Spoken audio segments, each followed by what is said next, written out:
বাংলাদেশের ব্যাংক খাত দীর্ঘদিন ধরেই ভুগছে খেলাপি ঋণ, তারল্য সংকট আর অনিয়মের কারণে। এবার সেই সংকট কাটাতে নেওয়া হয়েছে এক বড় পদক্ষেপ। পরিকল্পনা অনুযায়ী দেশের 5 দুর্বল ইসলামী ব্যাংককে একীভূত করে গড়া হচ্ছে একটি বৃহৎ শরিয়া ভিত্তিক ব্যাংক। কিন্তু প্রশ্ন হচ্ছে, এই উদ্যোগ আসলেই কি সুফল বয়ে আনবে, নাকি আরও এক নতুন জটিলতায় আটকে যাবে আর্থিক খাত? একীভূত হওয়ার তালিকায় আছে এক্সিম ব্যাংক, সোশ্যাল ইসলামী ব্যাংক, ফার্স্ট সিকিউরিটি ইসলামী ব্যাংক, ইউনিয়ন ব্যাংক আর গ্লোবাল ইসলামী ব্যাংক। বাংলাদেশ ব্যাংকের পরিকল্পনা অনুযায়ী নতুন ব্যাংকের পরিশোধিত মূলধন হবে 35,000 কোটি টাকা।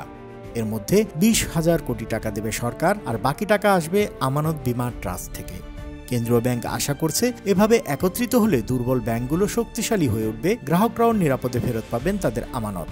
তবে 5 ব্যাংকের আর্থিক অবস্থার চিত্র ভয়াবহ।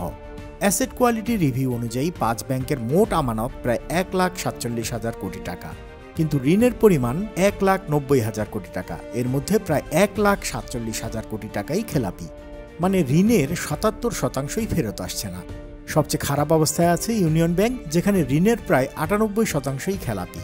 ফার্স্ট সিকিউরিটি, গ্লোবাল ইসলামী আর সোশ্যাল ইসলামী ব্যাংকের অবস্থাও ভঙ্গুর। তুলনামূলক ভালো হলেও এক্সিম ব্যাংকও অর্ধেক ঋণ খেলাপিতে ডুবে আছে।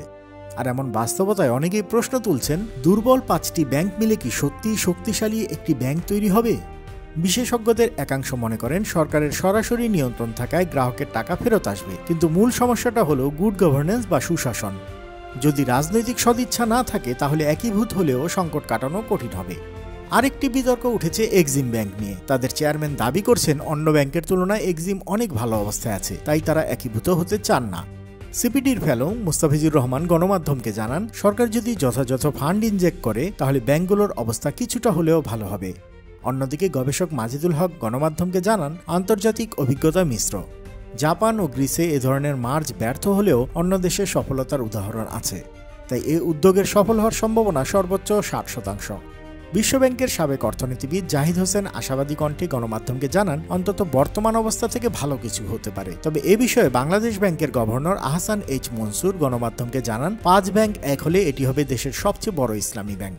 35,000 কোটি টাকার মূলধন নিয়ে শক্তিশালীভাবে দাঁড়াবে, গ্রাহকরাও সময় মতো টাকা ফেরত পাবেন। তবে তিনি সতর্ক করে দিয়ে বলেছেন, খেলাপি ঋণের পাহাড় একদিনে শেষ হবে না, সময় লাগবে অন্তত 2 থেকে 3 বছর। এরপর ধাপে ধাপে ব্যাংকটি বেসরকারীকরণ করার পরিকল্পনা আছে। এত সব পরিকল্পনার পরেও অতীতের অভিজ্ঞতায় গ্রাহকরা হতাশ। তবুও এবার অনেকটা ভরসা আছে সরকারের সরাসরি নিয়ন্ত্রণে। কিন্তু মূল প্রশ্ন তাও থেকেই যায়, আর তা হলো দুর্বল ব্যাংকগুলো মিলে কি সত্যিই শক্তিশালী হবে? উত্তরটা সময়ই বলে দেবে। আপনার কি মনে হয়, বাংলাদেশের ব্যাংক খাত এই পরীক্ষায় উত্তীর্ণ হবে, নাকি ডুবে যাবে নতুন সংকটে? মন্তব্য জানাতে পারেন কমেন্টে। দেশ বিদেশের সব আপডেট খবর জানতে সাবস্ক্রাইব করুন বাংলা ফ্লো ইউটিউব চ্যানেল। একই সঙ্গে লাইক, কমেন্ট করে সংযুক্ত থাকুন বাংলা ফ্লো এর ফেসবুক, ইনস্টাগ্রাম ও টিকটকে।